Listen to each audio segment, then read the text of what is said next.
को लेकर इस वक्त लगातार वार पलटवार चल रहे हैं। दोनों ही तरफ से यानी एनडीए और महागठबंधन की तरफ से उन मुद्दों को उभारा जा रहा है जिन मुद्दों से जनता को प्रभावित किया जा सके। एनडीए की कोशिश है उस दौर की याद दिलाने की जब बिहार में अपराध बढ़ा था, जब बिहार में चारा घोटाला हुआ था और जब बिहार में लालू प्रसाद यादव की तूती बोलती थी।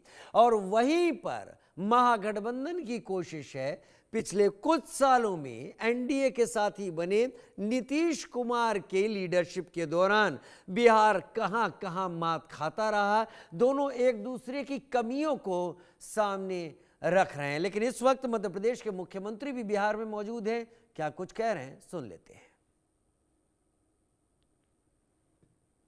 करे कोई बर्दाश्त करने वाले नहीं है। मुझे इस बात का भी आनंद है जब यहाँ एक किसान पुत्र के बेटे को आप आगे बढ़ाते और वो भी सेवा कैसी करते। इस आयु में इतने चुनाव लड़ने के बाद भी सच में आपसे सीखेंगे बाबूजी हम भी कि ये हमारी विनम्रता, ये हमारा रिश्ता मजबूत करती है, ये हमारा परिवार बढ़ता है। ये जो जनता जनार्दन को मानने का भाव है सच में ये अद्भुत है। लेकिन आज बिहार बदल रहा है, बिहार के साथ देश भी बदल रहा है, लेकिन बिहार को अभी और आवश्यकता है। यशस्वी प्रधानमंत्री जब तीसरी बार सरकार बना करके दुनिया के सामने भारत तीसरी ताकत की तरफ बढ़ रहा है, ऐसे में समय में बिहार को भी कदम से कदम मिला के चलने की आवश्यकता है। हमारे नीतीश बाबू के नेतृत्व में एनडीए की फिर सरकार बनाने की आवश्यकता है। जोरदार अभिनंदन एनडीए की सरकार बनाने के लिए, जिनके कारण से बिहार का कई प्रकार से बदलाव हुआ। क्राइम रेट घटा है, विकास का पहिया बहुत तेजी से चला है हर एक क्षेत्र में। और केवल यहाँ नहीं, पूरे देश की कई सारी राज्य सरकारें बगैर भेदभाव के मोदी जी जितना काम करने के लिए धनराशि दे सकते हैं। आप बताओ, किसानों को पहली बार किसान सम्मान निधि दे करके कौन कौन को मिलती, हाथ खड़े करके बताओ जिनको किसान सम्मान निधि मिलती।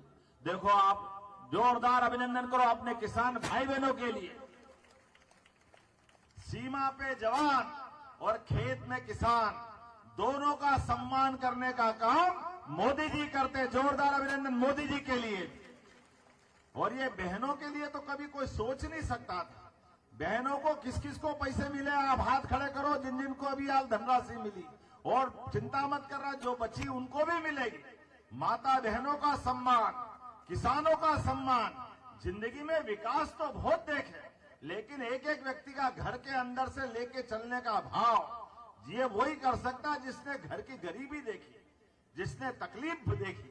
आप बताओ, गरीब चाय वाले बेचने वाले परिवार से निकल करके 3 बार 4 बार गुजरात के मुख्यमंत्री, 3 बार देश के प्रधानमंत्री, और काम करने का तरीका बेदाग चरित्र नीतीश कुमार जी का, बेदाग चरित्र मोदी जी का। जोरदार अभिनंदन अपने नेताओं के लिए करें।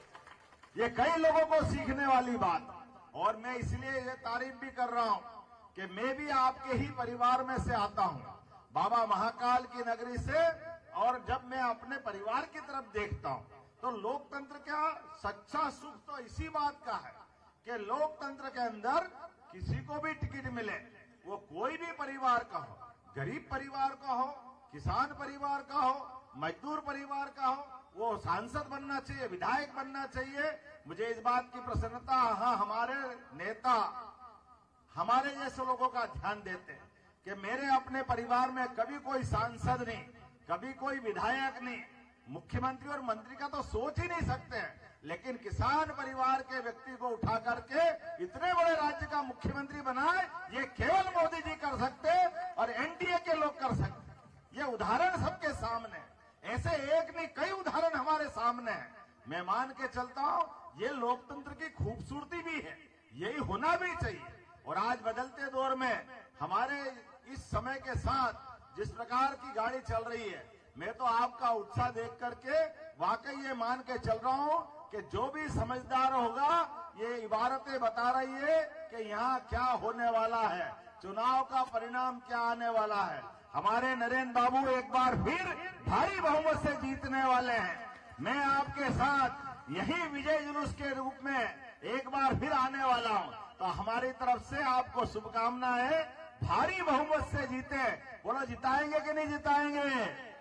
तो अपने स्थान पे खड़े हो जाए, दोनों हाथ की मुट्ठी बांधे, संकल्प कर ले, जब तक कि एक एक वोट माननीय नरेंद्र बाबू के पक्ष में नहीं डल जाए तब तक शांति से नहीं बैठेंगे। बोलो सब तैयार है? तो मेरे साथ बोलो भारत माता की, भारत माता की, भारत माता की। बहुत बहुत धन्यवाद। मध्य प्रदेश के मुख्यमंत्री मोहन यादव इस वक्त संबोधित कर रहे थे और इस बात की उम्मीद जता रहे थे कि इन चुनावों में एनडीए की जीत होगी। लेकिन अब बात करते हैं किसानों के संघर्ष की। नागपुर, महाराष्ट्र के नागपुर में किसान प्रदर्शन कर रहे हैं। नागपुर में किसानों का आंदोलन जारी है। जी हां, कर्ज माफी को लेकर सड़कों पर उतरे किसान। उनका कहना है कि उनकी फसल बर्बाद हुई है, तत्काल और बिना शर्त उनकी कर्ज की माफी की जाए। किसानों ने हाईवे को जाम कर दिया और ये भी कहा है कि अगर नहीं मानी गई बात तो ट्रेनों को भी हम रोकेंगे। ऐसी किसान धमकी दे रहे हैं। ये नागपुर से कुछ पहले की तस्वीरें हैं जहां ये सभी किसान इस प्रदर्शन के साथ आगे बढ़ते हुए दिखाई पड़ रहे हैं।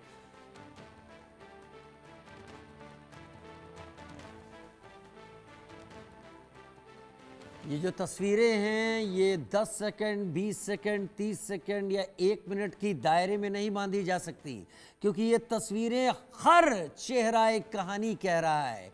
वो कह रहा है कि मेरी फसल बर्बाद हुई है, उसका मुझे मुआवजा नहीं मिला, मेरा कर्जा मुझ पर चढ़ा हुआ है, उसे माफ़ किया जाए तत्काल और बिना शर्त। इसलिए ये सभी किसान नागपुर से कुछ पहले सड़कों पर बैठे हुए हैं। नागपुर पहुंचने के बाद स्थिति क्या होगी वो बाद में पता चलेगा, लेकिन अब महाराष्ट्र की सरकार भी इस पर गंभीर होती दिख रही है। और छोटा सा ब्रेक, जल्द हाजिर होते हैं। 2047